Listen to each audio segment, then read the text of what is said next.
ابھی تھوڑی دیر پہلے برادر محترم نذر نقوی صاحب کسی کا تذکرہ کر رہے تھے، مجھے تو پتہ نہیں وہ کس کا ذکر تھا۔ شاعر مبالغہ کرتے ہیں مگر اتنا مبالغہ، سب کچھ تو انہوں نے بتا دیا لیکن وہ کڑواہٹ نہیں بتائی جس کی وجہ سے میں دنیا بھر میں بدنام بھی ہوں اور بہرحال مشہور بھی۔ تو اب اتنا وقت نہیں ہے کہ ہم مزید ان چیزوں کی جانب توجہ دیں، لیکن جو کچھ میرے بارے میں کہا گیا وہ میں نہیں تھا۔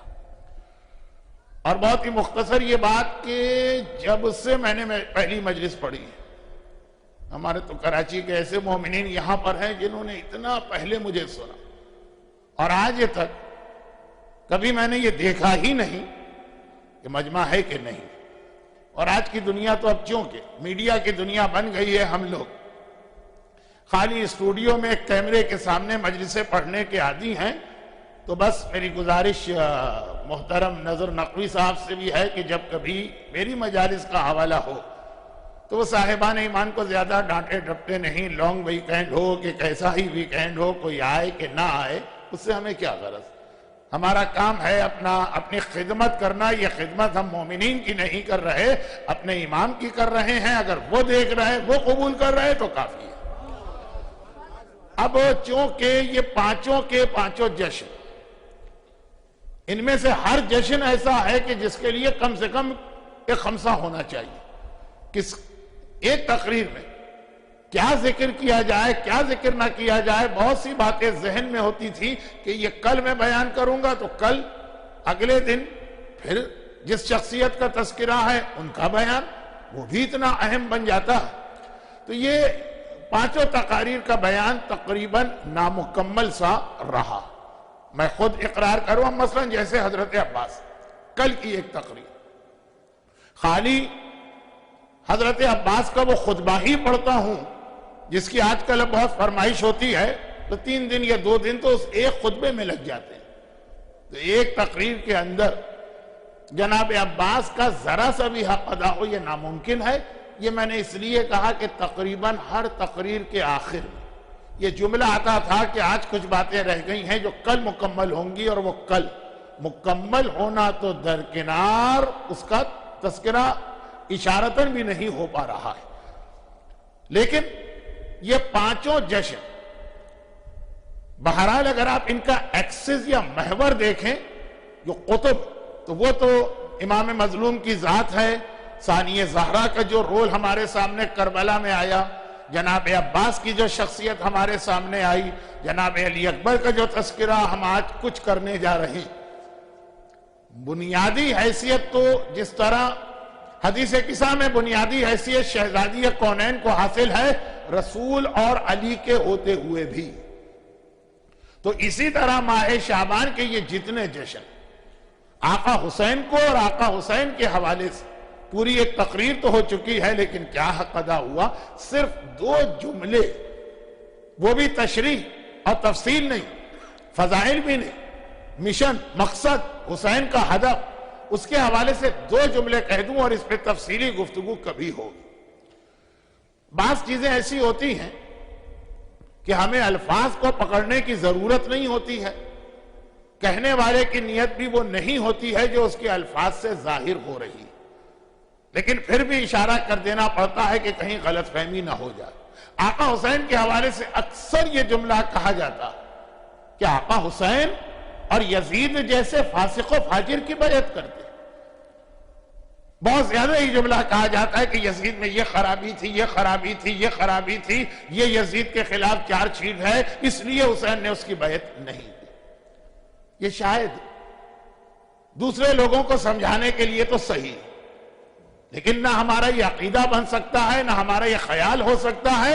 یعنی اگر میں جملہ بدل دوں، یزید بڑا شریف ہوتا، بڑا متقی ہوتا، بڑا پرہیزگار ہوتا، بڑا عادل ہوتا، بہت ہی بہترین حکومت کر رہا ہوتا، تو حسین اس کی بیعت کر لیتے۔ ہر مومن کا وہی جواب ہوگا جو ابھی آپ نے سن لیا۔ لیکن خطابت یا شاعری میں اور عام لوگوں کو سمجھانے کے لیے کہ جو حسین کو عقیدے کے اعتبار سے امام نہیں مانتے، یہ جملہ ہم کہتے ہیں، لیکن نہ ہم اسے اپنا عقیدہ بناتے ہیں، نہ اپنے بچوں کو یہ عقیدہ منتقل کرتے ہیں کہ وہ اتنا خراب تھا اس لیے بیعت نہیں ہوئی۔ جس کا مفہوم یہ نکل رہا ہے کہ اگر اچھا ہوتا تو بیعت کر لی جاتی، کیونکہ یہ جملہ اگر ہم نے مان لیا تو بس وہیں سے امامت کے عقیدے کا خاتمہ ہو۔ کائنات کا اقتدار اللہ نے امام کو دیا ہے، بہترین سے بہترین بھی حکمران بن جائے امام اور اس کی بیعت۔ یہ پہلا جملہ۔ دوسرا جملہ، یہ والا جملہ ایسا ہے کہ جس میں بعض مومنین اتفاق کریں گے اور بعض اتفاق نہیں کریں گے، لیکن ہم تو وہی بات پیش کر رہے جو کلام معصومین سے ہمارے علماء نے سمجھی اور پہنچائی، وہ یہ کہ دیکھیے یزید نے بیعت کا مطالبہ کیا، اس لیے حسین نے اتنا بڑا جہاد کیا، جس کا مفہوم یہ تھا کہ اگر یزید مطالبہ بیعت نہ کرتا تو جتنی اس کی خرابیاں پہلے نقطے میں بتائی جاتی ہیں وہ سب کے باوجود حسین اپنے گھر کے اندر خاموشی سے مصلی عبادت پر بیٹھے رہتے۔ اور یزید کے علاوہ بھی یہ جملہ اکثر ہمارے یہاں پڑھ دیا جاتا ہے، لیکن خاص یزید کے حوالے سے تو خاص کہ چونکہ یزید نے بیعت کا مطالبہ کیا اس لیے آقا حسین نے اس کے خلاف جہاد کیا، ورنہ حسین یزید جیسے ظالم، جابر، فاسق، فاجر، تمام خرابیوں کا مجموعہ، اس کے خلاف بھی حسین کوئی جہاد نہ کرتے۔ اور پھر میں نے کہا نا کہ جملہ آگے بڑھتا کہ جی دیکھیے ہمارے امام تو گوشہ نشین، گھر کے اندر بیٹھنے والے، عبادت کرنے والے، وہ تو ہر وقت مصلی پہ زندگی گزارنے والے، مگر ظالم ہارون کو چین نہ آیا اور اس نے گرفتار کیا، اور ظالم حشام کو چین نہ آیا اور اس نے زہر دیا، اور ظالم منصور کو چین نہ آیا اور اس نے زہر دیا۔ ایک ایسا گوشہ نشینی کا تصور پیش کیا جاتا۔ ایک جملہ ہے جس پر میں خمسہ تو خمسہ، عشرہ تو عشرہ، ماہ مبارک رمضان کی 30 تقریریں کر چکا ہوں، اور یہ امام نے بار بار یہ جملہ مختلف حوالے سے ہم تک پہنچایا، اور وہ یہ ہے کہ بعض اوقات انسان کسی چیز میں اوور کانفیڈنس ہو کر بھی شکست کھاتا ہے اور نقصان اٹھاتا، اور وہ امام کے جملے کا خلاصہ، کیونکہ ابھی آج کی رات کا جو موضوع ہے اس کا بیان بھی نہیں شروع ہوا، اور جو باتیں اب تک چل رہی ہیں ان میں سے کچھ کو دہرانا ضروری ہے آج، وہ بھی سامنے نہیں آئی، اور یہ نئی باتیں میں نے چھیڑ دی، لیکن صرف اس لیے کہ پانچوں تقاریر کو آقا حسین کے مشن کے ذہن میں رکھتے ہوئے سنیں تو یہ چیز ذہن میں ہونا چاہیے کہ یزید کا فسق و فجور وہ رکاوٹ نہیں تھا، اگر وہ متقی اور پرہیزگار ہوتا تب بھی اس کی بیعت نہ کی جاتی۔ اور نمبر 2 یہ ہے کہ کوئی امام معصوم، اور خاص طور پر حسین جیسا امام معصوم، یہ ہو ہی نہیں سکتا ہے کہ اسلام کا مذاق اڑایا جاتا رہے، احکامات دین کی مخالفت کی جاتی رہی ہے، مومنین اور مسلمانوں پر ظلم ہوتا رہے، اور قرآن اور جو زیارت کے جملے کہ قرآن کو چھوڑ دیا گیا اور امام گھر میں بیٹھے اس بات پر مطمئن رہیں کہ میری نماز ہو رہی ہے تو میرا روزہ ہو رہا ہے، تو مجھے کوئی تعلق نہیں کہ منصور کیا کر رہا ہے اور ہارون کیا کر رہا ہے۔ غلط یہ خیال دشمنان اہل بیت، جو امام کا جملہ ہے میں اپنے الفاظ میں پیش کر رہا ہوں، بار بار کہا گیا کہ انہیں جہنمی سمجھو، فاسق سمجھو، ظالم سمجھو، فاجر سمجھو، لیکن انہیں بے وقوف نہ سمجھو۔ ٹھیک ہے، امام نے کہا کہ ان کو عقل مند بھی نہ سمجھنا، تو جس نے راوی نے پوچھا جا کے مولا سے کہ مولا پھر معاویہ کا تلک نکرہ، وہ شیطنت تھی، وہ مکاری تھی، لیکن بہرحال چال بازی تھی، لیکن یہ مت سمجھنا کہ بڑے احمق، بے وقوف اور سادہ لوگ ہوتے ہیں۔ بے وقوف آدمی کا کام نہیں ہے حکومت چلانا، نہ بے وقوف آدمی کو اس طرح اقتدار مل سکتا۔ وہ اس وقت تک امام معصوم پر چاہے وہ کوئی امام کیوں نہ ہو، خالی آقا حسین نہیں، آقا حسن سے لے کے 11ویں تک، اس وقت تک ان ظالموں نے حملے نہیں کیے جب تک کہ وہ بہت زیادہ اپنے آپ کو مجبور محسوس نہیں کیے۔ انہوں نے دیکھا کہ ہم نے ہر طرح سے امامت کو روکنے کی کوشش کی، مگر گوشہ نشینی میں، مگر مصلی پر بیٹھ کر، مگر نماز و روزے کے درمیان اس طرح سے امام نے معاشرے کو بدلا کہ ہر ایک کو اپنا اقتدار خطرے میں نظر آیا، تب انہوں نے مجبوری یا قید کیا، اور یا پھر دیکھا کہ قید خانے سے بھی جہاد جاری ہے تو زہر دے کے شہید کیا۔ وہ بے وقوف آدمی ہوتا جو فتنے کو چھیڑ دیتا۔ یہ لوگ جو حکومت کر رہے تھے، دیکھیں میں ان کو عقل مند نہیں کہہ رہا ہوں، لفظ آ جائے میری زبان پر تو مراد اس سے عقل نہیں ہے، وہی شیطنت و مکاری۔ یہ حکمران جو تھے اتنے ظالم، بہت ہی مجبوری کے عالم میں امام کو قید کرتے ہیں یا زہر دیتے ہیں۔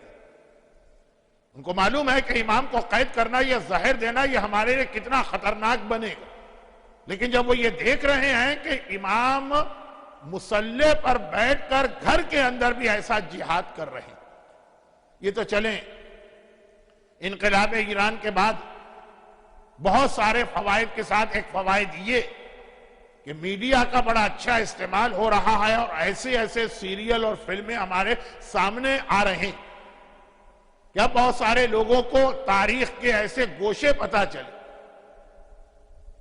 جو معصومین کے حوالے سے بھی نہیں معلوم تھے۔ ہر امام معصوم پہ جو سیریل بن رہا، جہاں تک میرا حافظہ کام کرتا ہے، سب سے پہلے آقا حسن کی ذات کا انتخاب کیا گیا، مولا کے حوالے سے بھی سیریل بعد میں بنا، کیونکہ بڑی مظلوم شخصیت امام حسن کی رہی ان معنوں میں کہ ہم کو بھی نہیں پتا کہ صلح نامے پہ دستخط کرنے کے بعد اسی طرح سے گھر میں بیٹھے بیٹھے، اور جو معاویہ کے میڈیا نے امام حسن کی ایک پکچر ہمارے سامنے پیش کی، بہت ہی آرام کی زندگی گزارنا چاہتے تھے، بہت ہی عیش و عشرت کی زندگی گزارنا چاہتے تھے، معاویہ سے سالانہ اتنا ان کو گرانٹ ملتی تھی، اتنی انہوں نے شادیاں کی ہیں، وہی ہمارے سامنے کچھ پروپیگنڈا آتا تھا۔ میں اکثر ایک جملہ کہتا ہوں، حسن و حسین میں کوئی فرق نہیں ہے، جتنی حدیثیں آقا حسین کے بارے میں آئیں تقریباً سب میں حسن کو ساتھ میں ملایا گیا۔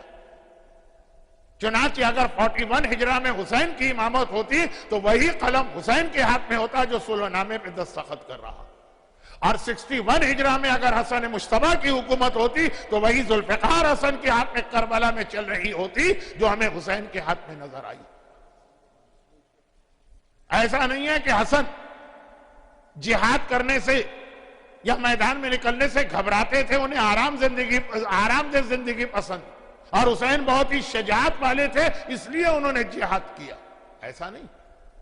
معصوم کی سیرت میں کوئی فرق نہیں ہوتا، بدلتے رہتے ہیں انداز کوفی اور شامی، دشمنوں کا انداز بدلتا ہے۔ معاویہ یزید کے مقابلے میں زیادہ چالاک تھا، اس لیے اس نے میدان میں نکل کے امام حسن کا مقابلہ نہ کیا۔ یہ آپ اس سیریل میں دیکھ چکے ہیں، اور اتنی بات میں نے صرف 5 تقاریر کو ایک طرح سے وائنڈ اپ کرنے کے لیے کہی کہ 2 باتیں ذہن میں رکھیے، خاص طور پر دوسری بات جو ہماری وہ غلط ہے۔ پہلی بات تو جیسا کہ میں نے کہا کہ ہم جملہ کہتے ہیں، لیکن اگر جملہ پلٹ کے کوئی ہم سے پوچھ لے کہ کیا حسین کسی متقی کی بیعت کرتے تو ہر مومن کہہ دے گا ہرگز نہیں، مگر دوسرے کے حوالے سے بعض مومنین کے ذہن میں بھی یہ خیال ہے کہ امامت جو ہے وہ گوشہ نشینی کو اور نماز اور روزے کو اتنا پسند کرتی کہ اسے کوئی تعلق ہی نہیں ہے کہ ظلم ہو رہا ہے، لوگوں کے حقوق ضائع ہو رہے ہیں، دین کا مذاق اڑایا جا رہا ہے، معاشرے کو تباہ کیا جا رہا ہے، امام اپنے گھر میں بیٹھنے کو پسند کرتے ہیں۔ وہ تو ظالم کو پھر بھی چین نہ آیا اور زہر دے کے شہید کر دیا۔ تو یہ غلط فہمی تو اتنی زیادہ ہے کہ یہ وضاحت ضروری تھی، اور اسی لیے بس وہ ایک جملہ کہ جس سے اب تک کی گفتگو کا تعلق میری 4 دن کی تقریر سے ہوگا۔ یہ بات میں نے وہی 4 دن کی تقریر کو ذہن میں رکھتے ہوئے کہی کہ آج آخری تقریر ہے تو مکمل ہو جائے بات، اور وہ یہ کہ اسی لیے میں اکثر کہتا ہوں کہ آخر ہمارے ہاں یہ کیا ہوتا کہ آقا حسین جب تک نانا زندہ ہے اس وقت تک کے حالات بیان ہوتے ہیں، 3 شعبان 4 ہجری کو ولادت سے لے کے ماں کی شہادت تک، اور اس کے بعد 50 سال کا ایک گیپ آ جاتا ہے، اور پھر کربلا کے قریب کے واقعات بیان ہوتے ہیں۔ وہ بیچ کے 50 سال اس میں آقا حسین کا کیا رول تھا، اسپیشلی جو 11 سال اپنی امامت کے تھے۔ حسن تو 42 ہجرہ میں دستخط کیے، 50 ہجرہ میں شہادت ہوئی، 8 سال کی امامت۔ حسین کی امامت تو 50 سے 61 ہجرہ، ڈائریکٹ امامت۔ کیا تھے اس وقت حسین، کیا کر رہے تھے اس وقت حسین، کیا رول تھا آقا حسین، وہ بھی ہمارے سامنے آنا چاہیے، تو ہمیں پتہ چلے گا کہ امامت گوشہ نشینی کی، روحانیت کی، عیسائی پادریوں کی طرح کی، ہندو سادھو کی طرح تھی کہ بدھ مونک کی طرح کی زندگی کو برداشت نہیں کر سکتی۔ اللہ نے امامت کو اس لیے رکھا بھی نہیں، مسلسل وہ حسین کا جہاد رہا، لیکن ہاں اتنی بات۔ اور یہیں سے دیکھیے ربط مل جائے گا آج کی تقریر کا بھی اور جو اب تک 4 تقاریر ہوئی اس کا بھی، کہ وہ جو 10 یا 11 سال آقا حسین کے وہ بھی آپ دیکھ لیے تو آپ کو ہر چیز نظر آئے گی کہ تیاری ہو رہی ہے جہاد کربلا کی، جس کو ہم لوگ گوشہ نشینی سمجھتے ہیں۔ اور اسلام کا یہاں پہ ایک بہت اہم اصول ہمارے سامنے آ رہا ہے، گرچہ مسلمان کے بارے میں مشہور یہی کہ گورا پہلے سوچتا ہے پھر کام کرتا ہے، ہندو جب کام کر رہا ہے پھر سوچ رہا ہوتا ہے میں کیا کر رہا ہوں، مسلمان کام کرنے کے بعد سوچتا ہے کہ میں نے کیا کر دیا۔ تو یہ ہو سکتا ہے کہ وہی جارج برنارڈ شاہ کا جملہ ہو، یعنی یہ جملہ نہیں، وہ جو اس کا جملہ کہ جب میں اسلام کو دیکھتا ہوں تو اتنا اچھا مذہب ہے کہ دل چاہتا ہے ابھی کلمہ پڑھ، اور جب مسلمانوں کو دیکھتا ہوں تو اتنی بدترین قوم ہے کہ دل چاہتا ہے کبھی اسلام کا نام بھی نہ سنو۔ اسلام الگ ہے، مسلمان الگ ہے، لیکن چونکہ اسلام اس دنیا کے سامنے الگ سے کسی مجسمے کی شکل میں نہیں رکھا ہے کہ اس کو جا کے دیکھو، دنیا اسلام دیکھے گی تو مسلمانوں کو دیکھے گی۔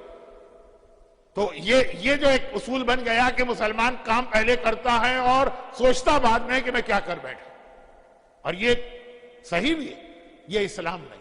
اسلام میں سب سے زیادہ اس چیز کی تاکید، چھوٹے سے چھوٹا کام بھی ہو تو پہلے پلاننگ کرو، سوچو اور اس کے بعد قدم اٹھاؤ۔ رسول اللہ کی حدیث میں اکثر ایک زمانے میں پڑھا کرتا تھا، لوگوں نے کہا ہمیں نہ سنائیے، قدم الخروج قبل الولوج، کہیں کسی جگہ بھی انٹر ہونے سے پہلے ایگزٹ کا راستہ پہلے دیکھ لو، یعنی ہر کام کے ریزلٹ اور کانسیکوینسز دیکھو پھر وہ کام کرو۔ لوگ کہتے ہیں یہ ہمیں نہ سنائیے، یہ چوروں کو بتائیے، تو خیر بہرحال وہ تو ایک الگ بات ہو جائے گی، لیکن یہ اسلام کا مزاج ہے، بغیر پلاننگ کے کام کو اسلام کبھی پسند نہیں کرتا۔ اب پلاننگ کا مطلب یہ ہے کہ یہ سوچو کہ جو کام ابھی کر رہے ہو آخر تک اس کے نتائج کیا نکلے۔ میں اپنے موضوع سے ادھر ادھر نہیں ہٹا، لیکن اتفاق سے آج ہی جو تذکرہ ہوا کہ کوثر ہے اور زمزم ہے اور شیرین ہے اور سلسبیل ہے اور پتہ نہیں کیا کیا، اور آج ہی گفتگو جو ہے ذرا سی خوش ہو رہی ہے، لیکن آخری دن ہے، جو آ گئے وہ تو نہیں جائیں گے، جو نہیں آئے 4 دن میں نے بلا وجہ ان 4 دنوں میں ان کا خیال رکھا، آج ان کو نہیں آنا تھا وہ پھر بھی نہیں آئے۔ لیکن جو بات میں کہہ رہا ہوں وہ یہ کہ سب سے زیادہ اسلام نے اس پہ زور دیا، مولا کی وہ حدیث، لیکن بہرحال وہ یہ چھوٹی چھوٹی حدیثیں میں پڑھ رہا ہوں کہ مختلف حوالے سے مختلف اینگل سے یہ بات ہم کو بتائی گئی کہ مولا کہتے ہیں مجھے انتہائی تعجب ہے اس انسان جو ہر لقمہ ہاتھ میں لے کھانے سے پہلے یہ تو سوچتا ہے کہ اس کے ایفیکٹس اس کی ہیلتھ پہ کیا ہوں، اور یہ نہیں سوچتا ہے کہ اس لقمے کے ایفیکٹس اس کی آخرت اور قبر میں کیا ہوں۔ آ گئی خبر آ گئی جو میں اس دفعہ بہت ایوائڈ کرنا چاہ رہا تھا۔ بھئی آج کل کی دنیا تو بہت زیادہ ہیلتھ کانشیس ہے، لیکن یہ جملہ بتا رہا کہ مولا کے زمانے میں یہ لوگ سوچا کرتے تھے۔ کوئی بھی کھانے کی چیز سامنے آئی، اگر میں ڈائبیٹک پیشنٹ ہوں 10 سوال کروں گا صاحب خانہ سے کہ بھئی اس میں یہ شوگر تو نہیں ہے اور فل کریم ملک تو نہیں ہے، اور خیر یہ ساری چیزیں ٹائم آپ کا ویسٹ۔ بلڈ پریشر کا مریض ہوں تو بہت زیادہ چیک کروں گا کہ اس میں سوڈیم یا نمک یا کیا کتنا زیادہ۔ کورونری ڈیزیز ہے تو پھر یہ ہے کہ فیٹ اور کون سا فیٹ اچھا کون سا برا، وہ سارے سوالات۔ مولا اس کو کنڈیم نہیں کر رہے، لیکن کہہ رہے ہیں کہ یہ کیا تمہاری عقل ہے ون سائیڈڈ کہ صحت کے اعتبار سے تو اتنا سوچتے ہو، اور یہ نہیں سوچتے کہ جو لقمہ تمہارے پیٹ میں جا رہا ہے حرام ہے کہ حلال ہے، واقعاً اللہ نے اجازت دی ہے کہ اجازت نہیں دی ہے، اس کا ایفیکٹ قبر اور قیامت میں کیا پڑنے والا ہے۔ اب یہ خالی لقمے کی بات نہیں ہوئی، پورا ایک لائف اسٹائل بتایا گیا، بلکہ وہ حدیث ہی کیوں نہ پڑھ دوں جو ان جشن کے لیے تو بالکل مناسب نہیں، لیکن پھر بھی پڑھ رہا ہوں کہ جب راوی، جیسا کہ میں نے کل کہا تھا کہ الحمدللہ کربلا کی زیارات کے لیے مجمع نہ صرف یہ کہ بہت زیادہ بلکہ ہر سال بڑھتا چلا جا رہا۔ کل کربلا کی زیارت اور آقا عباس کی زیارت کی بات آئی تھی تو صدام کے ٹاپل کے بعد پہلا جو 40 آیا تو 7 ملین تھا، اب تو 7 ملین نارمل شب جمعہ میں کربلا پہنچ جاتے ہیں، پھر 7 سے 8 ہوئے، 10 ہوئے، 15 ہوئے، 18 ہوئے، لاسٹ ایئر 19 ملین۔ میں آسٹریلیا سے آیا ہوں، آسٹریلیا ایک فل فلیج کانٹیننٹ، ایک ایسٹ سے ویسٹ تک 3-4 ٹائم زون ہے اس کے اندر، 6 گھنٹے کی فلائٹ ہوتی ہے آسٹریلیا کے ایک شہر سے دوسرے شہر، اس کی ٹوٹل کانٹیننٹ کی پاپولیشن 20 ملین، اور 19 ملین صرف کربلا کے اندر ایک 40 کے دن پہنچ جاتے ہیں۔ اتنا سا شہر کیسے سب آ جاتے ہیں؟ یہی تو عصمت اور معصوم کا اعجاز ہے۔ تو لیکن اب یہ جو ایک تعداد بڑھتی جا رہی، اس کے حوالے سے بات کر رہا ہوں۔ زیارت پہ تو کل کچھ بات کر چکا ہوں، وہ یہ ہے کہ ہم کربلا کی زیارت تو ہمارا اصل ٹارگٹ ہوتا، لیکن کربلا جائیں اور نجف نہ جائیں، کربلا جائیں قازمین نہ جائیں، کربلا جائیں اور سامرہ نہ جائیں۔ سامرہ کی زیارت کو آپ جائیں گے تو وہاں پہ امام 10ویں اور 11ویں امام کے زری اور حرم بھی ہے، اور اس کے برابر وہ بیسمنٹ یا سرداب بھی ہے جہاں 10ویں امام کا گھر تھا، اور پھر وہیں پہ 11ویں امام کی شادی ہوئی اور وہیں پہ زمانے کے امام کی ولادت ہوئی، تو ایک روایت وہاں کے لیے پڑھی جاتی ہے، اور یہ مفاتیح الجنان میں لکھی ہے، جس کو لے کر ہی آج کل ہر آدمی زیارت کرتا۔ زیارت کے لیے بہترین بک جو مانی گئی ہے وہ مفاتیح الجنان، اور آپ حرم میں بھی جائیں گے تو جتنے قرآن ہیں اتنی ہی مفاتیح آپ کو برابر سے نظر آئیں گے۔ تو یہ روایت اس میں لکھی، اور اسی سامرہ کے باب میں لکھی، جب ہم اور آپ امام کی زری کی زیارت کے لیے اتنا تڑپتے ہیں۔ زری امام معصوم کی زیارت نہیں ہے، قبر امام کی، اور قبر بھی جہاں زری ہے وہاں کو تھوڑی قبر تو زمین میں 300 یا 400 فٹ نیچے ہوتی ہے۔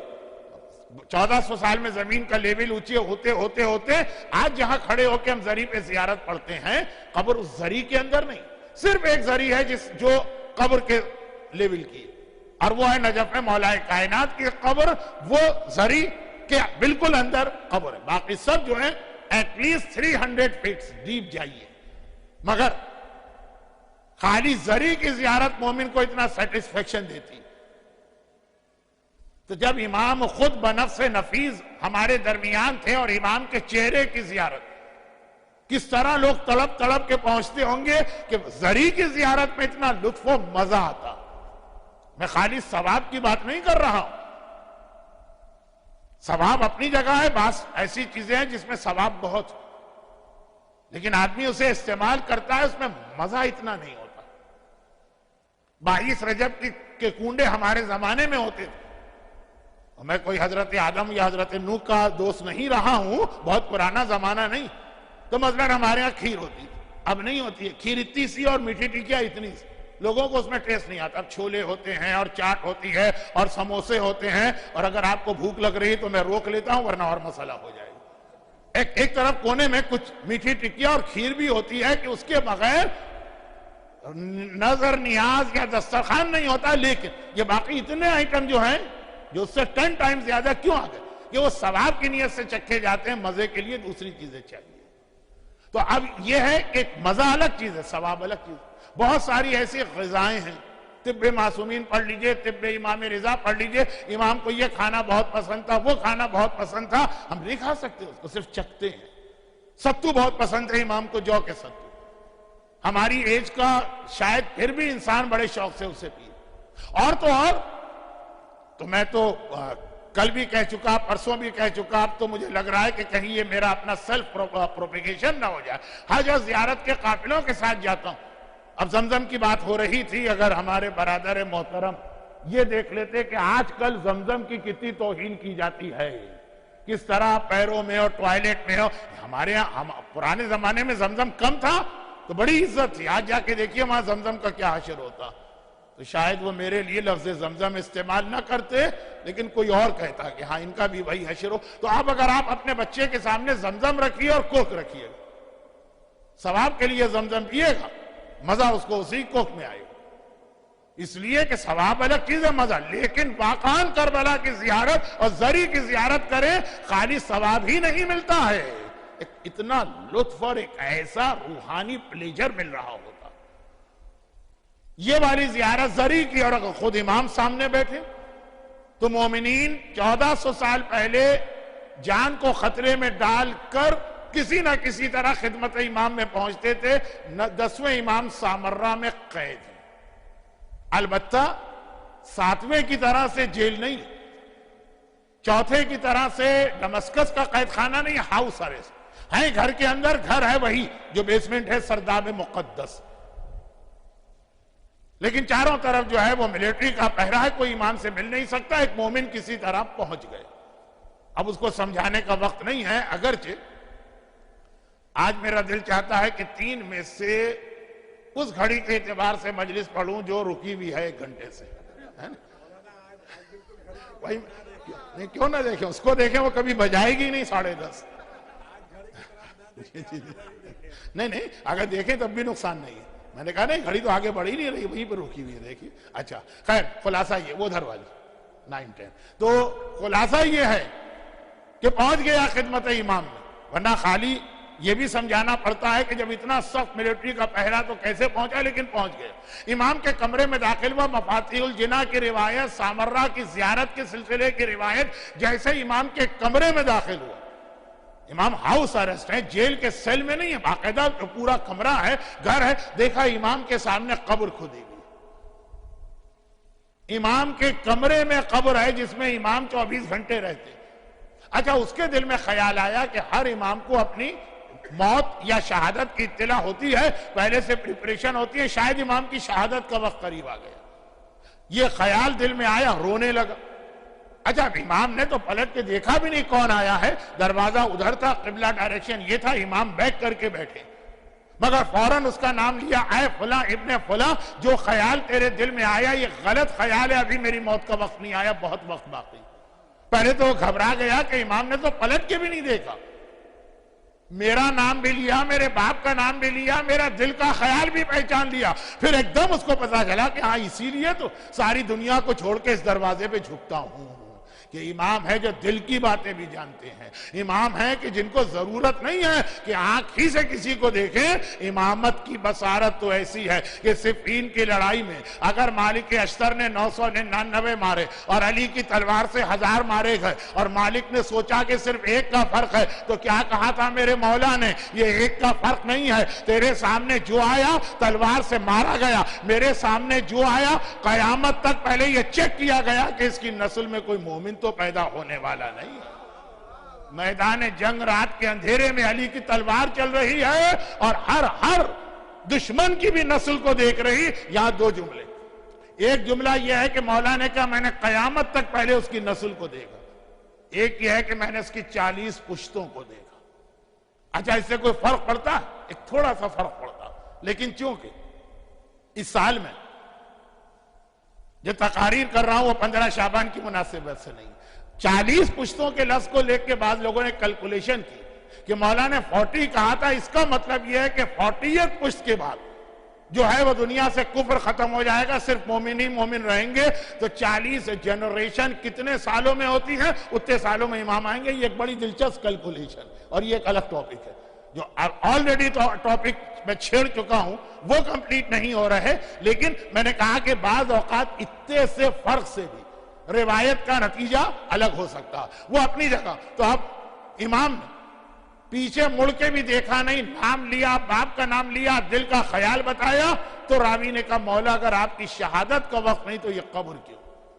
اب جو جواب امام دے رہے اپنے لیے دے رہے، جو معصوم ابن معصوم ابن معصوم ابن معصوم ابن معصوم ابن معصوم، جو آیہ تطہیر کی طہارت کی سند لیے ہوئے ہے، یہ جواب اپنے لیے نہیں آ رہا ہے، امام کی زبان پہ ہے ہمارے لیے، کیونکہ یہ بھی بالکل واضح کہ امام کا جواب متوکل کو تھوڑی سنے، امام کا جواب ہارون و مامون کو تھوڑی سنے، امام کا جواب تو مومن ہی سنے گا۔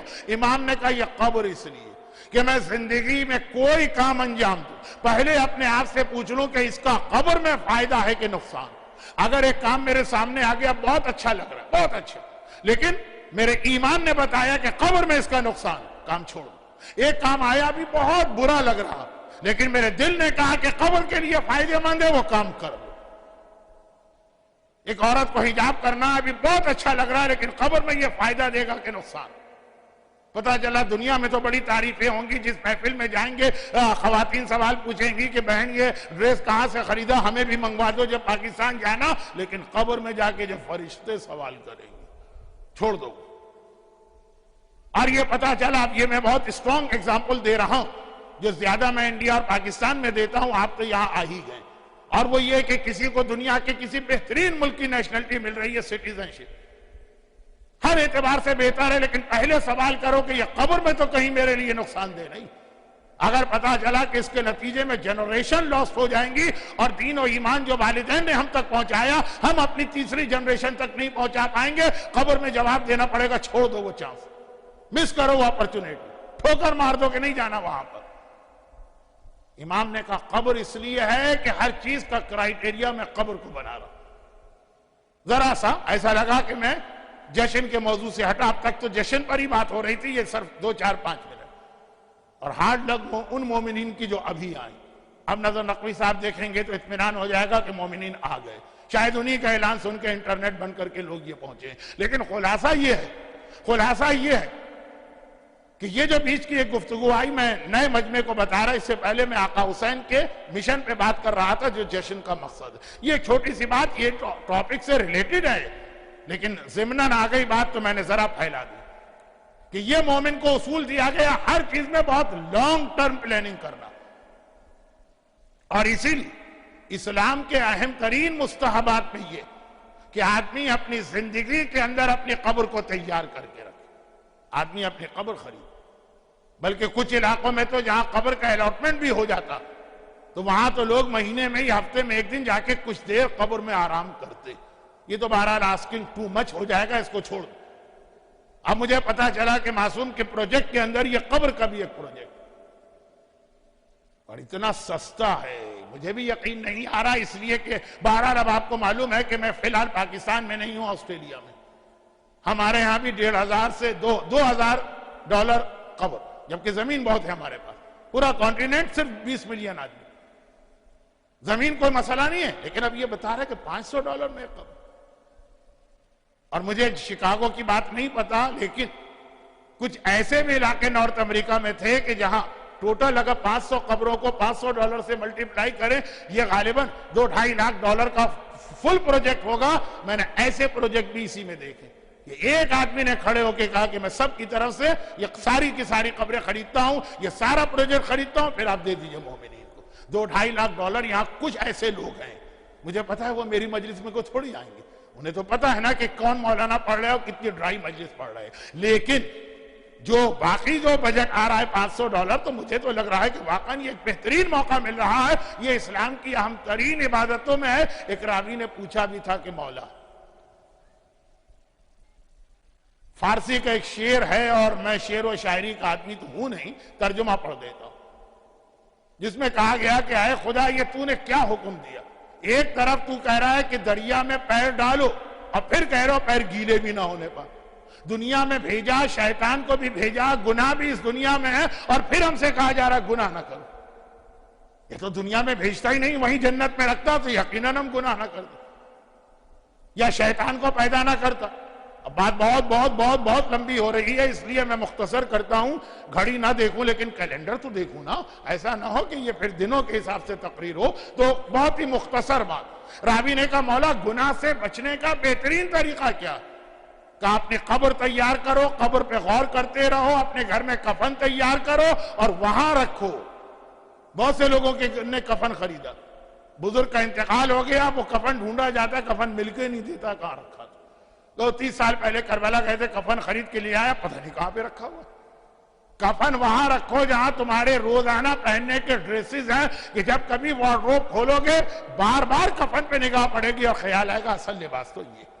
اور وصیت نامہ اپنے تکیے کے نیچے تیار رکھو، تاکہ ہر رات کو جب بستر پہ سو تو یاد آ جائے کہ ایک دن مرنا۔ تو خلاصہ یہ کہ یہ اسلام کی بہترین عبادتوں میں سے ہے۔ پروجیکٹ کا تذکرہ تو بیچ میں آ گیا، اصل بات یہ تھی کہ قبر، کفن، یہ سب اسلام کی وہ جو بہت ہی اہم ایک عبادت، ہمیشہ لانگ ٹرم پلاننگ، جو کام بھی کرو یہ سوچ کے کرو۔ جو پہلی تقریر میں ایک جملہ میں نے جشن کے حوالے سے کہا، شادی کر رہے یہ سوچ کے نہ کرو کہ میں اپنے لیے بیوی لا رہا ہوں، یہ سوچ کے کرو میں اپنے بچوں کے لیے ماں لا رہا ہوں۔ کیا یہ خاتون وہ ان میں صلاحیت ہے کہ میرے بچوں کی ماں بن سکے؟ دیکھیں وہاں سوچ کے انسان کو یہ والا قدم اٹھانا، اور یہ اسلام میں ہر جگہ ہے۔ چنانچہ ابھی تقریر ختم ہو، پھر یہ کہ تبرک ہے، امام ہی کا ہم کھاتے ہیں، امام ہی کی نظر، پھر واپس جن لوگوں کو انٹرسٹ ہے، میں زبردستی مجمع کو بٹھانے کا عادی نہیں ہوں، تو جن کو انٹرسٹ ہے وہ واپس آئیں گے، کچھ فقہی مسائل ہوں گے، لیکن ایک چھوٹی سی بات کہ کوئی اسلام میں شریعت کا عمل نہیں ہے جب تک کہ پہلے نیت کرنا ہے پھر عمل کرنا ہے۔ پہلے سوچنا ہے کیا کر رہے ہیں بھئی، اتفاقاً آپ گئے باتھ روم کے اندر گئے، آپ نے ایک نارمل غسل لے لیا، اور اس کے بعد ایک دم خیال آیا کہ ارے میں نے میت کو بھی ٹچ کیا تھا، غسل میں سے میت بھی کرنا تھا، اور میں نے ابھی پورا بات ویسے ہی لیا شاور جو غسل کا طریقہ ہے، تو اس کو میں غسل کیوں نہ بنا دوں؟ نہیں، پہلے نیت کرنا تھی پھر غسل کرنا تھا۔ اگر اس وقت ذہن میں خیال نہیں تھا، ایک سنت روزے کے مسائل چھوڑ کے ہر عبادت کا یہی مسئلہ، پہلے سوچنا ہے کہ کیا کر رہا پھر وہ عمل کرنا ہے۔ اگر عمل کر لیا اور پھر ایک دم ویسے آپ بیٹھے تھے، 2 رکعت نماز آپ نے پڑھ لی، پھر ایک دم یاد آئے کہ ارے آج ہماری فجر کی نماز بھی قضا ہو چکی ہے، اس کو فجر بنا ڈال، ختم ہونے کے بعد یہ نہیں چلے گا، بیچ میں یہ نہیں چلے گا، شروع میں نیت کر لینا۔ تو وضو اور غسل سے لے کے قبر تک یہ پورا ایک فلسفہ ہے اسلام کا کہ ہمیشہ یہ سوچو کہ جو کام کر رہے ہو پلان کرو کہ اس کا رزلٹ کہاں تک جائے گا۔ کربلا تاریخ انسانیت کا اتنا اہم واقعہ ہے، اس کی پلاننگ بہت پہلے سے شروع ہوئی۔ آقا حسین کی امامت کے 11 سال ہو کہ آقا حسن کی امامت کے 8 سال، وہ کوئی مصالحت یزید سے یا معاویہ سے نہیں ہوئی ہے، وہ کربلا کی پریپریشن کے لیے ٹائم لیا گیا۔ یہاں پہ ایک جملہ میں کہہ دیتا ہوں جو 15 شعبان کا، اور امام زمانہ جو ابھی تک ظاہر نہیں ہو رہا ہے وہ ہمیں پریپریشن کا ٹائم دے رہے ہیں کہ اس میں پریپیئرڈ ہو جاؤ پھر میں ظاہر ہوتا ہوں۔ پھر یہ اب آپ 15 شعبان کو حجت الاسلام مولانا حنیف شاہ صاحب سے سنیں گے بیان، میں تو واپس اپنے اصل عنوان پہ آتا ہوں۔ تو اب یہ جو کربلا کی مختلف حوالے سے تیاری، جس میں ایک جملہ ہمارے ہاں واقعاً مشہور کہ جب مولا علی ام البنین سے شادی، اس میں تو واضح طور پہ ہر ایک کو یہ بتا دیا کہ دیکھو یہ شادی صرف کربلا کے لیے ہو رہی ہے، لیکن وہ آقا عباس کی ولادت سے ہٹ کر کربلا کی تیاریوں میں یہ سب چیزیں شامل، ایک 8 سال حسن کی امامت، 11 سال آقا حسین کی کربلا سے پہلے کی امامت، عام لوگوں کو تیار کیا جا رہا، اور دوسری جانب خاندان میں بھی تیاریاں ہو رہی۔ زہرا جب میدان مباہلہ میں جا رہی تو ایک بار زینب کو تیار کیا جا رہا کربلا کے لیے کہ جب وقت پڑے گا تو فاطمہ جیسی حجاب کرنے والی گھر سے نکلتی ہے، تمہیں بھی گھر سے نکلنا۔ شہزادی فاطمہ کے حجاب کے حوالے سے مرحوم مولانا کبن صاحب یعنی قلب حسین صاحب علی اللہ مقامہ ایک جملہ کہا کرتے تھے کہ حجاب سیدہ، پہلی مجلس ذہن میں رکھ کر آپ یہ جملہ سنیے۔ پہلی مجلس کیا تھی کہ شہزادی جو حجاب کرتی ہیں ہماری عورت سے وہ حجاب نہیں مانگتی، وہ 100 میں 100 پہ عمل کرتی ہیں، ہماری عورتوں سے 33 یا 30 مانگتی۔ تو یہ جو میں بتا رہا ہوں آپ یہ نہ کہیں کہ ایسا حجاب تو آج کل پاسبل ہی نہیں، جب پاسبل تھا تب بھی یہ ہم پر واجب نہیں کیا گیا۔ مولا علی اگر ہر رات کو 1000 رکعت نماز پڑھیں گے تو ہم سے خالی 17 یا 51 مانگیں گے، ہم سے نہیں کہیں گے کہ 1000 رکعت نماز پڑھو۔ تو خیر خلاصہ یہ ہے کہ شہزادی کا حجاب کہ میدان مباہلہ میں بھی نکلی تو اس طرح کہ آگے رسالت ہے اور ساتھ ساتھ پیچھے امامت ہے، درمیان میں عصمت و طہارت کا مجسمہ زہرا، یعنی چلتی بھی ہیں تو اس طرح سے کہ پہلے رسول کے پیر کا نشان آتا، اس پر فاطمہ کے پیر کا نشان آتا ہے، اس پر علی کے پیر کا نشان آتا ہے، فاطمہ کے پیر کا نشان بھی زمین کی مخلوقات سے چھپایا جا رہا رسالت کے پیر کے ذریعے سے، آسمان کی مخلوقات سے چھپایا جا رہا امامت کے پیر کے نشان کے ذریعے سے، کہ زہرا کے قدم کا نشان بھی چھپایا جائے گا، لیکن دین کو ضرورت پڑے گی تو زہرا میدان میں آئے گی۔ یہ کربلا کی تیاری، کربلا کی تیاری ہے کہ زینب تو کتنا ہی حجاب کرنے والی کیوں نہ ہو، دوسری تقریر جناب زینب کا حجاب آ گیا، کتنا ہی حجاب کرنے والی کیوں نہ ہو لیکن کربلا میں ضرورت پڑے گی۔ تو اسی بغیر حجاب کے عالم میں بازار اور درباروں میں خطبے دے کے یزیدیت کو ہلانا، اور چونکہ یہ نقطہ تفصیل سے آ چکا، اور اسی تیاریوں کربلا کی انہی تیاریوں میں خود آقا حسین، تیسری تقریر آقا حسین کی تھی، ولادت کے دینی پیغام میرا کربلا کا بھی، اور کربلا کے پارٹ 1 کا بھی اور کربلا کے پارٹ 2 کا بھی. کربلا کا پارٹ 2 جو ظہور امام کے بعد ہونے والا، کہ ساری تقاریر کا ایک ایک جملے میں خلاصہ کرتے. اور علی اکبر جن کی ولادت کی مناسبت سے آج کی تقریر، یہ اس حوالے سے کربلا کی تیاری کہ جیسے ایک بار کسی نے محمد حنفیہ سے پوچھا تھا کہ تمہارا بابا ہر جنگ تمہیں بھیج دیتا ہے، حسن و حسین کو کیوں نہیں بھیجتا؟ تو جواب یہی تھا نا کہ حسن و حسین وہ تو رسول کے بیٹے ہیں، بابا کا بیٹا تو میں ہوں. جس طرح میرا بابا ہمیشہ رسول کی حفاظت کرتا تھا، اسی طریقے سے میری ذمہ داری ہے کہ میں رسول کے بیٹوں کی حفاظت کروں. تو اسی چیز کو آگے بڑھائی. تو حسین رسول کے بیٹے، حسین کا بھی ایک بیٹا کربلا میں ہونا چاہیے جو حسین کو کربلا کے جہاد میں حسین کا پارٹیسپیشن دکھا. علی کا نائب عباس موجود ہے، فاطمہ کی نائب زینب کبریٰ موجود ہے، تو حسین کا نائب کون؟ سجاد نہیں. سجاد تو وہی امامت ہونے کے اعتبار سے رسالت کا نائب بنے گا. اچھا ایک جملہ یہاں رک کر بالکل موضوع سے ہٹ کے کہہ دوں. آپ حضرات کا شکریہ جو کل کی مجلس میں تھے. کل ایک کی مجلس میں مجھ سے ایک سلپ آف ٹنگ ہو گئی. دیکھیں غلطیاں دو ہوتی ہیں، ایک تو لیک آف نالج کی وجہ سے اور ایک سلپ آف ٹنگ کی وجہ سے. اور سمجھدار مجمع سمجھ جاتا ہے کہ یہ والی غلطی خطیب نے اپنی جہالت کی وجہ سے کی ہے کہ وہ جلدی کے اندر وہ زبان پہ یہ لفظ آ گئے. تو آپ میں سے مجلس کے درمیان کوئی نہیں بولا جبکہ غلطی آپ پکڑ رہے تھے، تو اسی لیے کہ آپ خود بھی سمجھ رہے تھے کہ میں جاہل مطلق جہالت میں تو بہت غلطیاں کرتا ہوں، لیکن کل والی مسٹیک. تو جو لوگ کل تھے ان کو بھی میں بتا دوں، اور جو 150 آدمی انٹرنیٹ پہ کل بیٹھے تھے، اگر آج بھی وہ 150 بیٹھے ہوئے ہیں تو، اور وہ یہ ہے کہ بار بار ایک لفظ میری زبان پہ غلطی سے آ گیا کہ جناب شہر بانو امام حسین کی ماں تھی. امام حسین کی بیوی فاطمہ نے یہ کہہ کے تیار کیا تو میرے حسین کی دلہن بننے والی، اور چوتھے امام کی والدہ. اب چونکہ معصوم یا شکاگو میں جو کیلنڈر چلتا ہے اس میں چوتھے امام کی ولادت جمادی الاولیٰ میں آپ لوگ مناتے ہوں، لیکن باقی ساری دنیا میں چونکہ 5 شعبان چوتھے امام کی ولادت ہوتی. اور اتنے سالوں سے میں شعبان کی تقاریر کر رہا ہوں کہ خود بخود چوتھے امام کے حالات 5 شعبان کی تقریر میں دماغ میں ہوتے. یعنی ترتیب یہ چلتی ہے 3 کو امام حسین، 4 کو حضرت عباس، تیسری تقریر میں چوتھے امام. تو ایک یہ سلپ آف ٹنگ ہو گئی تھی وہ جناب شہر بانو. اور آپ سن رہے تھے، آپ سمجھ بھی رہے تھے کہ غلط پڑھا جا رہا، لیکن آپ یہ بھی سمجھ رہے تھے کہ یہ غلطی اس لیے نہیں ہے کہ مولانا کو اتنی سی بات نہیں پتا، یہ زبان پہ غلطی سے ایک لفظ آ رہا. پھر بھی میری ایک ذمہ داری تھی کہ سلپ آف ٹنگ سے ہی اس کی اصلاح کر دوں. اور یہ کہ بہرحال بعض اوقات اتنے محبت کرنے والے مومنین اور مومنات ملتے ہیں کہ میں ڈر بھی جاتا ہوں، گھبرا بھی جاتا ہوں. 78 میں نے کھاردر میں ایک مجلس پڑھی تھی، شیطان کا انٹرویو.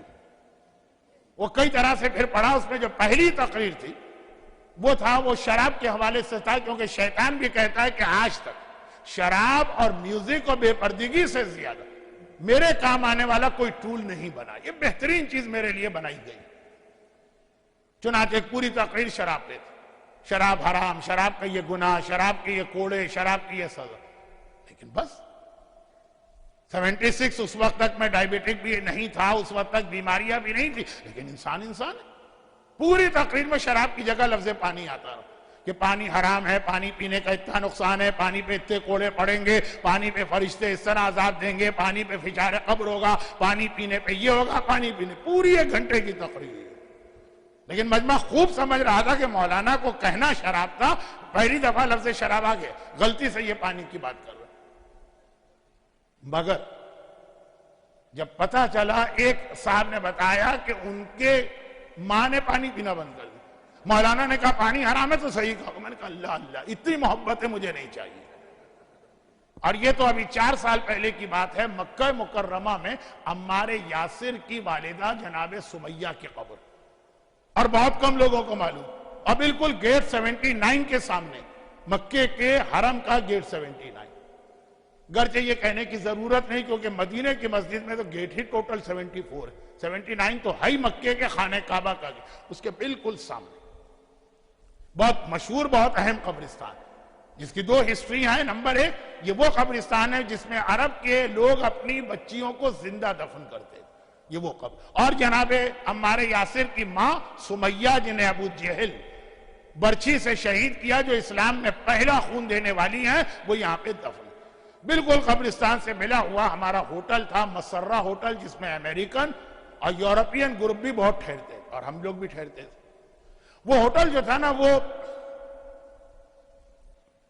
عجیب و غریب طریقے سے بنا تھا, اس لیے کہ پلاٹ بڑا ٹیڑھا میڑھا تھا. اس کے ہر کمرے سے الگ قبلہ ڈائریکشن بنتا تھا, جیسے پینٹاگون یا ہیکساگون مسمن بلڈنگ ہوتی ہے, ایک یہ کونا ایک یہ کونا. تو جب قافلہ پہنچتا ہے پہلا سوال لوگ یہی کرتے ہیں کہ مولانا اس بلڈنگ میں قبلہ کدھر ہے؟ میں اپنے کمرے سے دیکھا سامنے خانہ کعبہ نظر آ رہا سامنے. میں نے کہا قبلہ ادھر ہے. اب شروع کر دی لوگوں نے نماز. کوئی وزیٹر آئیں کسی خاتون کے پاس, جدہ سے بہن ہوں گی, ملنے آئی, دیکھا کہ قبلہ ان کی کھڑکی سے ادھر نظر آ رہا, وہ نماز ادھر پڑھ رہا.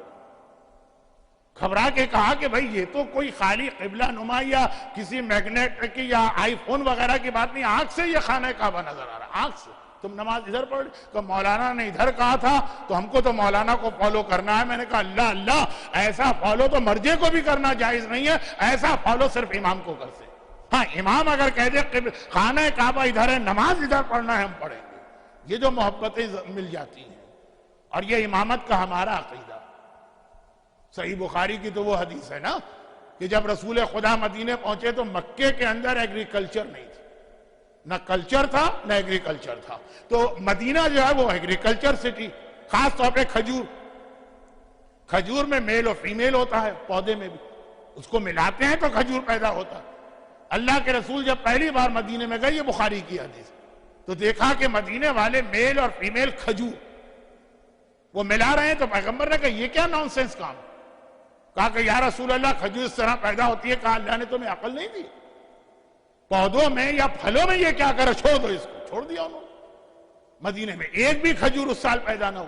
مدینے کی ساری اکنامی کھجور ہے. اب لوگوں کے بچے بھوک سے تڑپنے لگے, لوگ بھوک سے مرنے لگے. آئے رسول کے پاس کہ یا رسول اللہ روزی کی کوئی دعا بتائی.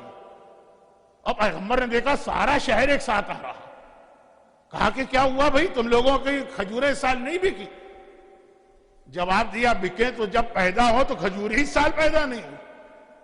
کیوں پیدا نہیں ہوئی؟ کہا کہ آپ نے مشورہ دیا تھا, ہمیں پتا تھا کہ غلط مشورہ ہے, لیکن آپ کہہ رہے ہیں تو ہم نے عمل کیا.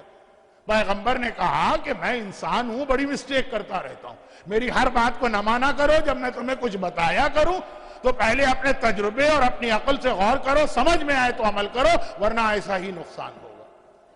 جو رسالت ہمارے پاس ہے, جو امامت ہمارے پاس ہے, کہ 40 کے کھانے کو ہاتھ لگا دیں تو اتنی برکت ہوگی کہ 4000 کھائیں گے پتہ نہ چلے گا. اگر خشک کنویں میں لعاب دہن ڈال دیں گے تو انتہائی ٹھنڈا اور میٹھا اور خوشگوار پانی نکلے گا. سوکھے درخت کے قریب سے جائیں گے وہ سرسبز ہو جائے گا. یہ رسالت ہمارے پاس نہیں ہے کہ سارا شہر اس لیے فاقہ کر کے مرے گا کہ پیغمبر کے مشورے پہ عمل کیا اور رسول کہے میری ہر بات نہ مانو. البتہ یہ فارمولہ بعض مومنین نے بھی قبول کر لیا. عقیدہ تو نہیں ہے, لیکن مولانا داڑھی کیوں رکھے, اس کا کوئی سائنٹیفک فائدہ بتائیے. بھئی یہ پیغمبر کی حدیث ہے, نہیں خیر وہ حدیث ہوگی, لیکن کوئی سائنسدان بھی یہ کہتا ہے کہ نہیں. آخر میوزک جیسی اچھی چیز کیوں حرام؟ ہم نے کہا چھٹے امام کی حدیث ہے, نہیں مولانا حدیثوں کو چھوڑ. آج کی سائنس تو کہتی ہے کہ میوزک کے ذریعے سے تو بہت سی بیماریوں کا علاج ہو سکتا, یہ کیوں حرام؟ آخر ہم سور کا گوشت کیوں چھوڑتے ہیں؟ آخر ہم ریڈ وائن بھی نہ پی, جو سنا اسٹمک کے لیے بہت اچھی ہے, ہارٹ کی بعض بیماریوں کے لیے شراب کو ریکمینڈ کیا جاتا ہے. ہمارے یوپی میں بچوں کو بچپنے میں برانڈی پلائی جاتی ہے کہ سینہ بڑا مضبوط ہوتا. اب یہ جو صحیح بخاری سے رسالت کا کنسیپٹ آیا, ہنسنے والے مومنین بھی پریکٹیکل لائف میں اسی پہ عمل کرتے ہیں. یہ جو رسول نے کہا وہ ٹھیک ہے, امام نے کہا ٹھیک ہے, لیکن اللہ نے کامن سینس بھی تو دی ہے نا.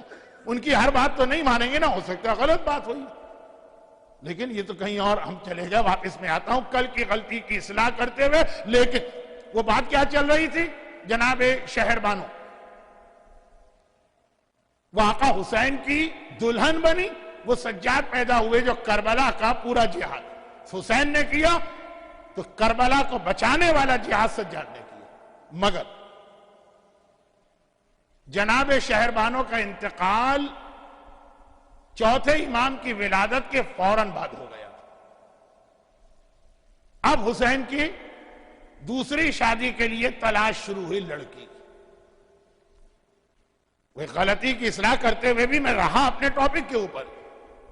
اب لڑکی کی تلاش شروع۔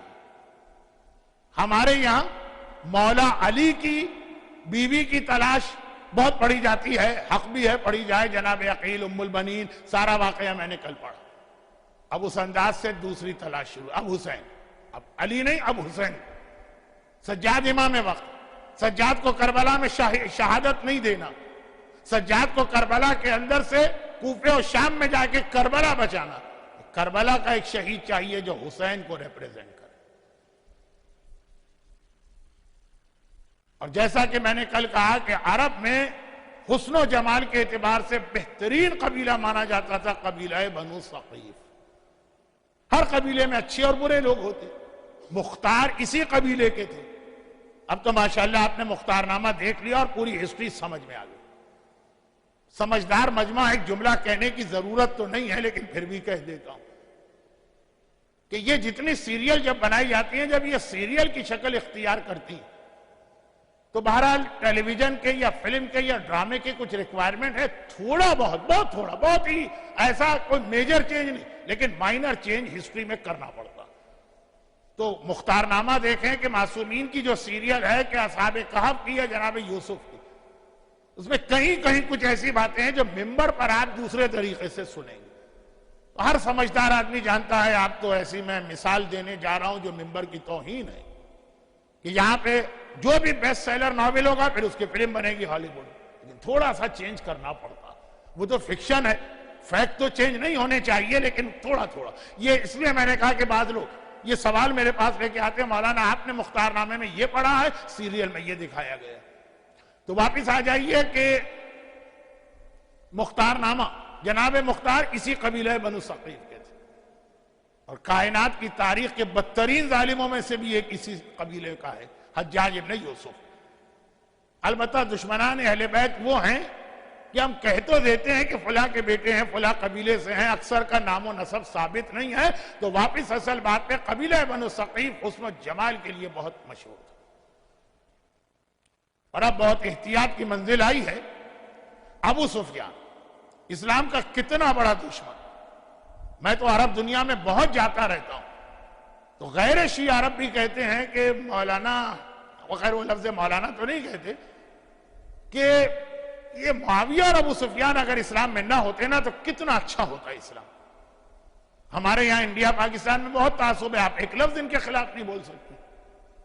معاویہ صاحب تو خال المومنین، مومنوں کے ماموں کہلاتے ہیں، ہمیں اپنے کسی ماموں کو نہیں پتا، لیکن خال المومنین یہ لقب ہے ان کا۔ اور وہ موضوع کے اندر رہ کے بات کر رہا ہوں، ادھر ادھر نہیں جا رہا ہوں۔ ابو سفیان کی دو بیٹیاں بڑے اچھے گھروں میں گئی، ایک تو خیر رسول خدا کی بیوی بنی ام حبیبہ، جن کی اصل قبر مدینے میں ہے، لیکن سیریا میں بھی ان کی قبر کی زیارت کرائی جاتی ہے، لیکن ایکچول جو ام حبیبہ ہیں وہ مدینے میں دفن ہے۔ یہ ابو سفیان کی بیٹی ہیں، معاویہ کی بہن ہے یہ رسول، اور ایک ان کی بیٹی ابو سفیان صاحب کی قبیلہ بنو ثقیف کے سردار کے ہاں گئی، جس کے نتیجے میں ام لیلہ پیدا ہو۔ تو ام لیلہ کے نانا بنتے ہیں ابو سفیان، اور ام لیلہ کے ماموں بنتے ہیں معاویہ، اور ام لیلہ کا فرسٹ کزن بنتا ہے یزید، اور رسول خدا بھی ام لیلہ کے سگے خالو بنتے ہیں۔ اب یہ ام لیلہ جب جوان ہوئی، پورا قبیلہ حسن و جمال میں مشہور، ام لیلہ کا حسن تو واقعاً ایک ضرب المثل بن گیا۔ آقا حسین کا رشتہ گیا، اور جو کل ام البنین جیسی کیفیت تھی ویسی تاریخ میں نہیں ہے، لیکن دل کہتا ہے ویسی ہی کیفیت ہے۔ اور یہ ام البنین، یہ ام لیلہ قبیلہ بنو ثقیف کے سردار کی بیٹی، یہ رخصت ہو کے شہر مدینہ آتی۔ مولا متقیان کی شہادت ہو چکی تھی، اور پورا خاندان اہل بیت کوفے سے واپس مدینہ شفٹ ہو چکا تھا۔ چوتھے امام دادا کے زمانے میں پیدا ہوئے تھے، خود علی نے کان میں اذان اور اقامت دی، نام نہیں رکھا تھا، نہ اپنے بیٹوں کے نام علی نے رکھے نہ بیٹوں کے بیٹوں کے نام رکھے. آقا حسین نے نام رکھا. کل نام کے حوالے سے ایک بات آئی تھی تو وہی اصول آگے بڑھتا. آقا حسین کے جتنے بیٹے ہیں سب کے نام علی, جتنی بیٹیاں ہیں سب کے نام فاطمہ. پھر پہچان کے لیے ساتھ میں ایک لقب لگتا ہے علی الاکبر, علی الاصغر, علی عبداللہ, علی اوسط. اور بیٹیوں میں پہچان کے لیے فاطمہ کبریٰ, فاطمہ صغریٰ, فاطمہ سکینہ. لیکن سب کے نام علی اور سب کے نام فاطمہ. کسی نے پوچھا تھا کہ مولا کوئی ناموں کی شارٹیج نہیں ہے, آپ نے ایک بیٹے کا نام علی رکھا, اب نام چینج کرو. کہا میرے 100 بیٹے ہوں گے تو 100 کا نام علی رکھوں گا, 100 بیٹیاں ہوں گی 100 کا نام فاطمہ رکھوں گا. علی سے بہتر نام بتاؤ کہ مجھے نام بدلنے کی ضرورت پڑے, فاطمہ سے بہتر نام بتاؤ کہ مجھے اپنی بیٹیوں کا نام بدلنے کی ضرورت پڑے. یہ حسین کی اپنے باپ اور ماں سے عقیدت کی وہ انتہا تھی جو آج ویسٹرن کنٹریز کے شیعہ بالکل بھولے جا رہے ہیں. باپ اور ماں سے زیادہ فضول, ٹریش, کچرا ٹائپ کی چیز گھروں میں کوئی نہیں رہی. جب تک وہ جوان ہے اس وقت تک بینیفٹ, جب وہ بوڑھے ہوتے ہیں ہمیں ان کی خدمت کرنا. ایک باپ ایک ماں 10 بچوں کو پال لیتے ہیں, 10 بچے مل کر ایک باپ اور ماں کو ٹائم نہیں دے پاتے. اب یہ چھوٹی چھوٹی باتیں ہیں لیکن بہرحال میں اپنے موضوع پہ رہتا ہوں. پہلا بیٹا باپ کی زندگی میں, یعنی حسین کا پہلا بیٹا اپنے بابا علی ابن ابی طالب کی زندگی میں پیدا ہوا. اذان اقامت یقیناً علی نے دی, نام حسین نے رکھا. بابا میں اس کا نام آپ کے نام پہ رکھنا چاہتا ہوں. جناب شہربانو کا انتقال 10 دن کے اندر ہو گئے, چوتھے امام کی ولادت. لیکن 4 سال کے بعد جب مولا علی کی شہادت ہو گئی, یہ خاندان پلٹ کے مدینے آئے. اب حسین کی دوسری شادی ہوتی ہے قبیلہ بنو ثقیف کے سردار کی بیٹی ام لیلہ سے. خاندان بنی ہاشم خود بہت خوبصورت خاندان, لیکن ام لیلہ تو اس خاندان میں بھی شہزادی کہلاتی. اور یہاں آنے کے بعد اگلے ہی سال اللہ نے پہلی بیٹی دی. پہلے بیٹی پیدا ہوئی, جو ہمارے ہاں لوگوں کے چہرے اتر جاتے ہیں. اور قرآن کی آیت بھی کہ جب کسی کو یہ خبر ملتی ہے تمہارے ہاں بیٹی پیدا ہوئی, فَظَلَّ وَجْوَهُ مُسْوَدًّا, اس کا چہرہ کالا پڑ جاتا. پہلے بیٹی پیدا ہوئی, اس کا نام فاطمہ رکھا گیا. اور یہی تاریخ میں آگے چل کے فاطمہ کبریٰ کہلائی, جن کی شادی کا بیان بھی پہلی اسپیچ میں آ چکا. اور اگلے سال پھر اللہ نے دوسرا بیٹا عطا کیا. مولا حسین نے تو اپنا اصول بتا دیا تھا, اس کا نام بھی علی رکھا گیا. شروع میں یہ علی اکبر نہیں کہلائے, کیونکہ اس وقت تک جناب زینب کی شادی کو کئی سال بھی ہو چکے تھے, ان کے اولاد کوئی نہیں تھی. زینب کا اور حسین کا گھر مدینے میں دیوار برابر ہے, اور وہ پرانے زمانے کی دیواریں جس کے اندر جو 2 گھروں کے بیچ میں ایک ہی کامن وال ہوتی ہے, اور جس کے اندر راستہ ہوتا ہے, باہر جانے کی ضرورت بھی نہیں گھر سے دوسرے گھر میں. زینب نے کہا بھیا میری کوئی اولاد نہیں, برابر میں ہی گھر ہے, اس کو میں پال لوں. اب میں محاورتاً بھی کہہ رہا ہوں اور حقیقتاً حسین کو زینب سے اتنی محبت ہے کہ حسین زینب جان مانگے تو بھائی دے دے, خالی اولاد مانگی ہے حسین نے یہ علی زینب کو دے دی. وہ علی زینبی کہلانے لگے کافی عرصے تک. مدینے کے لوگ یہی کہتے تھے زینب والا علی, پہچان کے لیے کہ وہ پہلا علی شہربانوں کا, یہ علی زینب والا.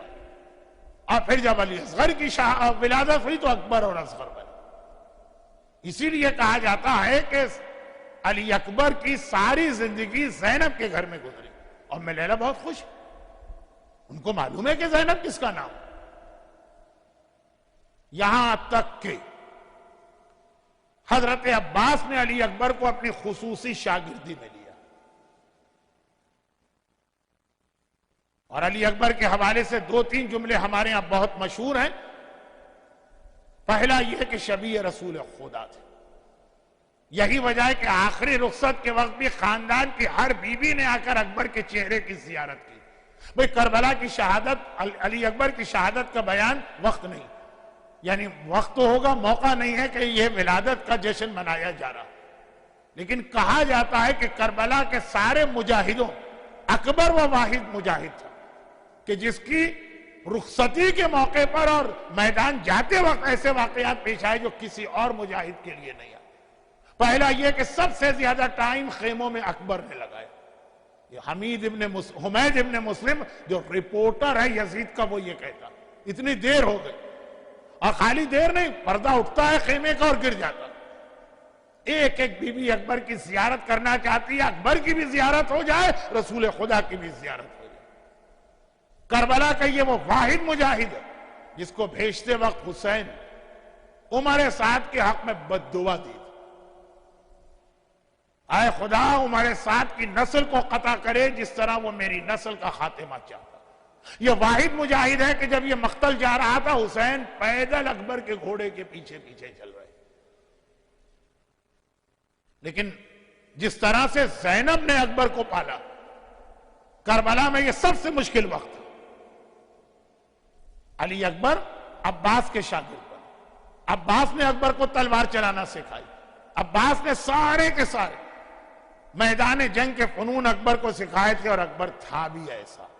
ایک تو 18 سال کا جوان، پھر ہاشمی شہزادہ، پھر حسین اور لیلا کے حسن کا مجموعہ، اور پھر شبیہ رسول خدا۔ ہم نہیں، عام مسلمان نہیں، غیر اکبر کا چہرہ دیکھ کے خون کے آنسو روتے۔ میں مصائب کی منزل پہ جانا نہیں چاہتا، لیکن کیا کر بیان میں یہ کتنی مشہور روایت مقتل میں کہ جب سیدانیوں کا لٹا قافلہ حلب کے ذریعے سے شام میں انٹر ہوا، تو یزید نے راستے کے ہر شہر کے لیے اناؤنسمنٹ کیا تھا جب یہ قافلہ ہے سیلیبریشن منانا، ہماری وکٹری۔ چنانچہ مسلمان کافر جتنے لوگ بھی رہنے والے سب سیلیبریشن مناتے۔ حلب کے اطراف میں عیسائی بہت رہتے، پورے شہر عیسائیوں کے۔ چنانچہ ایسے ہی شہر میں داخل ہوا یہ قافلہ، پورا 100% عیسائی شہر۔ ان کو کیا غرض کون مارا گیا اور کون جیتا، حاکم کا حکم ہے گھروں سے نکل کے مرد آ گئے، عورتیں گھر کی چھت پہ بیٹھ کے تماشا دیکھ رہے۔ نو کے نیزہ پہ اکبر کا کٹا سر نظر آیا تو وہ عیسائی عورتیں کہتی ہیں اللہ کرے جوان کی ماں مر چکی۔ اور لیلا نے چونک کے سر اٹھایا کہ تم اس کی ماں کو بد دعا کیوں دے رہی؟ کہا بد دعا نہیں دے رہے، ہم سوچ رہے ہیں ہم غیر، ہمارا کوئی نہ خونی رشتہ، نہ کوئی دینی رشتہ، نہ کوئی علاقائی رشتہ ہے، ہم سے یہ 18 سال کے جوان کا کٹا سر نہیں دیکھا جا رہا۔ اتنا خوبصورت ماں نے یہ منظر دیکھا ہوگا تو کیسے زندہ رہی ہوگی، اور کون جا کے بتائے اس عیسائی عورت کو، اور کون بتائے آج کی بعض مومنہ عورتوں کو۔ ام لیلا اس کا نام ہے کہ جب اکبر کا لاشا آیا تو بیویاں تو ماتم کرنے لگی، لیلا شکر کے سجدے میں اس طرح گری کہ 1000 مرتبہ سجدے میں کہا شکرن للہ۔ جس کا کٹا سر غیروں سے نہ دیکھا جائے، ماں اس پہ شکرانے کا سجدہ کرے کہ دین خدا کے لیے میری کمائی کام آئے۔ وہ عیسائی عورتوں کو تو یہ سمجھ میں ہی نہیں آ سکتا کیا چیز، آج بہت سی مومنہ عورتوں کو بھی سمجھ میں نہیں آ سکتا، مومن مردوں کو بھی سمجھ میں نہیں آتا۔ اور اسلام یعلو ولا یولا علیہ 5 تقاریر کا خلاصہ آقا حسین کا یہ فرمان۔ یاد رکھو اسلام سب سے بلند ہے، اسلام سے بلند کوئی نہیں۔ ہر چیز اسلام پہ قربان ہوگی، اسلام کسی پہ قربان نہیں ہوگی۔ ہم تو معمولی باتوں پہ کمپرومائز کر کے اسلام قربان کر دیتے۔ ہمارے یہاں شادی کی تقریب ہوتی ہے، اسلام قربان ہو جاتا، اور ایک ہی تو خوشی ملی ہے بچیوں کو۔ ہمارے یہاں ایک برتھ ڈے کا فنکشن ہوتا ہے، اسلام قربان ہو جاتا۔ ہمیں جاب ملتا ہے، یہ حلال ہے کہ حرام اس کی پرواہ نہیں ہوتی، کمپرومائز۔ فلاں دوست اور ساتھی، یہ عجیب نیچر۔ 4 دوست بیٹھے ہوئے ہیں، ایک نمازی ہے، نماز کا وقت آیا کہتا ہے 5 منٹ ٹھہرو نماز پڑھ کے آتا ہوں۔ اور ایک فلم دیکھنے کا عادی ہے، کہتا ہے بہت اچھی فلم لگی ہے، چلو ہم سب مل کے دیکھتے ہیں۔ گناہگار تو گناہ میں سب کو لے کے جاتا ہے، نیکوکار اگر عبادت بھی کرتا ہے تو اتنا شرمایا عبادت کرتا ہے۔ کمپرومائز، دوست برا نہ مان جائے، رشتہ دار تعلقات نہ ختم ہو جائے، بھئی وہ فلاں یہ شخص، یہ تو یعنی یہ کوئی خاص بات نہیں ہے، یہ تو ایک بہت ہی جرنلائز قسم کا اب ماحول بن گیا۔ ہم نے کہا بھئی آپ اپنی حد تک اتنی کوشش کریں، آپ فلاں شادی میں گئے کیسے؟ آپ خود دیکھ رہے ہیں کہ وہاں ہر آرام ہو رہا۔ مولانا کیا کرے، بہن کی بیٹی کی شادی، ناراض ہو جائے گی بہن، الاسلام یعلو، میں وہ جملہ نہیں کہہ رہا ہوں جو بہت کامن ہو گیا کہ بہن ناراض ہوگی، اللہ کی ناراضگی کی پرواہ نہیں، میں آقا حسین کا جملہ کہتا ہوں۔ اسلام سب سے بلند ہے، ساری دوستیاں، ساری رشتہ داریاں، سارے کمپرومائزز، سارے فائدے قربان ہوں گے اسلام پر، ولا یعلا علیہ، اسلام کسی پہ قربان نہیں ہو۔ جس اسلام پہ اکبر قربان ہو جائے، جسے دیکھ کے دشمن بھی ایک مرتبہ رو دے، کیا یہ اکبر کی ولادت سے شہادت تک کے 18 سال یہ بتانے کے لیے کافی نہیں کہ پریکٹیکل لائف میں اکبر کی سیرت ہمیں کیا پیغام دے رہی؟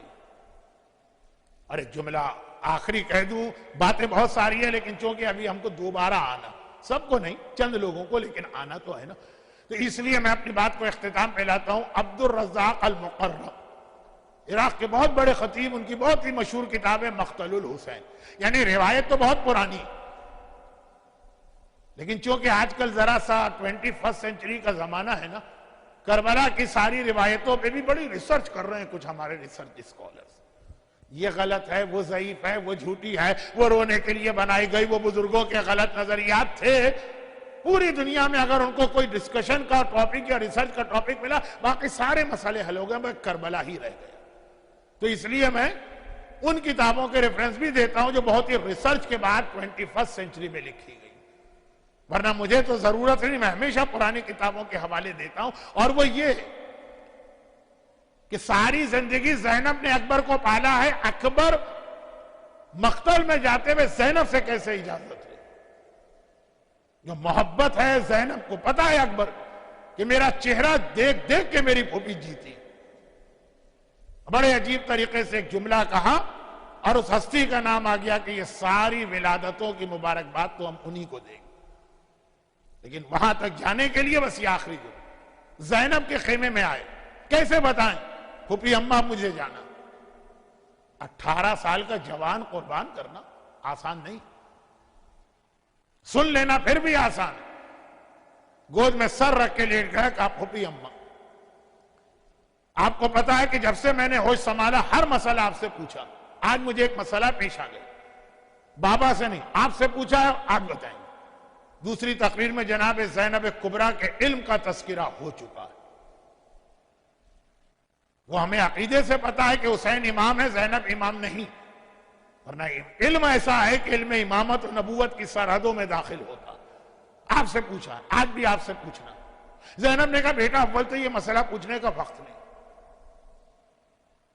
اور پھر جا کے بابا سے پوچھو، کہا کہ نہیں یہی وقت ہے مسئلہ پوچھنے کا۔ اچھا بتاؤ کیا مسئلہ؟ کہا اتنا بتا دیجئے، آپ کا رتبہ زیادہ ہے یا میری دادی فاطمہ زہرا کا رتبہ زیادہ ہے؟ اکبر کی دادی کا نام ہے فاطمہ۔ گھبرا گئی زینب، ماں کا نام سنا زینب پریشان ہو گئی، بے چین ہو کے زمین سے کھڑی ہو گئی۔ اکبر تو بڑا سمجھدار ہے، یہ کیا سوال کر رہے؟ کہاں شہزادی زینب، کہاں ان کی کنیز، میں ان کی کنیزوں کے برابر ہوں، تیری دادی کا رتبہ کوئی بتا نہیں سکتا۔ تو کہا کہ اگر دادی کا رتبہ آپ سے زیادہ ہے تو ایک کام کرے، آج دادی کے بیٹے پر اپنے بیٹے کو قربان کر دے۔ زینب نے کہا اکبر کسی اور طرح اگر مجھے پتا چلتا میرا اکبر مقتل جا رہا تو خدا معلوم پھوپھی پہ کیا، زینب پہ کیا گزرتی۔ قربانی اور شہادت اپنی جگہ، لیکن جو فطرت ہے، جو جذبات ہیں، وہ تو اپنی جگہ۔ کہا کسی اور طرح پتا چلتا لیکن تو نے اس طرح سے اپنی دادی کا تذکرہ کر دیا کہ اب زینب خوشی کے ساتھ کہتی ہے جا، میں نے اپنی ماں فاطمہ زہرا کے لال پہ اپنے لال کو قربان کر دیا۔ یہ ساری قربانیاں پلٹتی ہیں فاطمہ زہرا کی جانب، تو یہ ساری خوشیاں بھی پلٹتی ہیں فاطمہ زہرا کی جانب۔ معصوم میں 5 روزہ جشن کے سلسلے کی آج آخری تقریر مکمل ہوئی، مگر جیسا کہ میں نے شروع میں کہا کہ مشن کے اعتبار سے دیکھیں تو درمیان میں حسین ہے، جتنی بھی یہ ولادتوں کی خوشیاں ہیں یہ حسین کے مشن کے لیے، اور شخصیت کے اعتبار سے دیکھیں تو درمیان میں فاطمہ۔ آقا حسین کی ولادت کا جشن منایا، مبارکباد شہزادی کو دیں۔ ثانیہ زہرا زینب کبریٰ کی ولادت کا جشن منایا، مبارکباد ثانیہ فاطمہ کو دیں۔ عباس کی ولادت کا جشن منایا، یہ تو کل کا موضوع بن گیا۔ مبارکباد ام البنین کو کم دیں گے، فاطمہ کو زیادہ دیں گے۔ اور اکبر و قاسم، پہلی تقریر فاطمہ کی، بڑے بیٹے کے چھوٹے بیٹے قاسم کے لیے تھی، آخری تقریر فاطمہ کے چھوٹے بیٹے کے بڑے بیٹے اکبر کے لیے۔ قاسم 13 سال کے تھے اور اکبر 18 سال، یہ 2 پوتوں، ان سب کی خوشی بھی فاطمہ کو دی۔ تو اللہم انی اسألوکا بحق فاطمہ و ابیہا و بالہا و بنیہا و سر المستودع فیہا، اے خدا تجھے واسطہ فاطمہ زہرا کا جنہیں تو نے حدیث قصہ میں مرکز تعارف بنایا، تجھے واسطہ فاطمہ کے بابا رسول خدا کا، تجھے واسطہ فاطمہ کے شوہر علی مرتضیٰ کا، تجھے واسطہ فاطمہ کی معصوم پاک اور پاکیزہ اولاد کا، جو صاحبان ایمان آج کی اس محفل میں بیٹھے ہیں۔ خدا بندہ ان کو دنیا اور آخرت کی ہر آفت، ہر مصیبت، ہر پریشانی سے محفوظ فرما۔ خدا بندہ انہیں دنیا اور آخرت کی ساری راحتیں اور ساری خوشیاں نصیب فرما، البتہ غم حسین مرتے دم تک، قبر میں بھی، قیامت میں بھی، بلکہ جنت میں بھی ہم کو عطا فرما۔ خدا بندہ دنیا بھر کے صاحبان ایمان میں جو دنیا سے رخصت ہو چکے ہیں، خاص طور پہ آج کی تقریب میں جو لوگ ہیں، ان کے مرحومین، بانی محفل کے خاندان کے مرحومین، اور اس دیوار پہ جو نام مرحومین کے ہیں، خدا بندہ ان سب کو اعلی علیین میں یہ خوشیاں خود فاطمہ زہرا اور اولاد فاطمہ کے ساتھ منانے کی توفیق عطا فرما۔ تمام صاحبان ایمان کو روزی کے ہر مسئلے سے محفوظ فرما، تمام صاحبان ایمان مومنین اور مومنات کو اولاد کی ہر پریشانی سے محفوظ فرما، ہمارے تمام بیماروں کو شفاء کاملہ عطا فرما۔ پروردگارا ظلم بڑھتا جا رہا ہے، شہادتوں کا سلسلہ طویل ہوتا چلا جا رہا ہے، پاکستان میں بھی کراچی ہو کے کوئٹہ ہو کے ڈیرہ اسماعیل خان ہو کہ پارا چنار ہو کے بلتستان ہو کے گلگت ہو، بحرین، سیریا، عراق، اور خاص طور پہ اس وقت جو 15 شعبان کے قافلے جا رہے ہیں اور ان پہ حملے ہو رہے، اور سعودی عرب، خاص طور پر یہ اور باقی دنیا میں جہاں جہاں مظلوم شیعان حیدر کرار ہیں، ان پر ظلم کرنے والوں کو بے حق عباس، بے حق اکبر، بے حق فاطمہ نیست و نابود فرما۔ خدا بندہ دنیا بھر میں ہمارے تمام علماء خصوصاً مرج وقت آیت اللہ سیستانی اور رہبر مسلمین آیت اللہ خامنائی کے سائے کو ہمارے سروں پہ قائم و دائم فرما، انقلاب اسلامی ایران کی حفاظت فرما، پروردگار ہم سب کو سیرت اہل بیت پہ چلنے کی توفیق عطا فرما۔ خدا بندہ ہم سے کوئی ایسا گناہ نہ ہونے پائے جو معصومین کو یا وقت کے امام کو ہم سے ناخوش ہو، ناراحت کر دے، اور اگر پھر بھی گناہ ہو جائے تو جب فاطمہ اور فاطمہ کی اولاد کا واسطہ ہمارے ان گناہوں کو معاف فرما، اور ان تمام مظالم کے انتقام اور ان خوشیوں کو مکمل کرنے کے لیے مزہ تو اسی وقت آتا ہے نا جب وارث سامنے ہو، اور ہماری خوشیوں کو مکمل کرنے کے لیے فاطمہ کے وارث، فاطمہ کے بیٹے، اپنی آخری حجت امام زمانہ کے ظہور میں تعجیل فرما۔ ربنا تقبل منا انک انت السمیع العلیم۔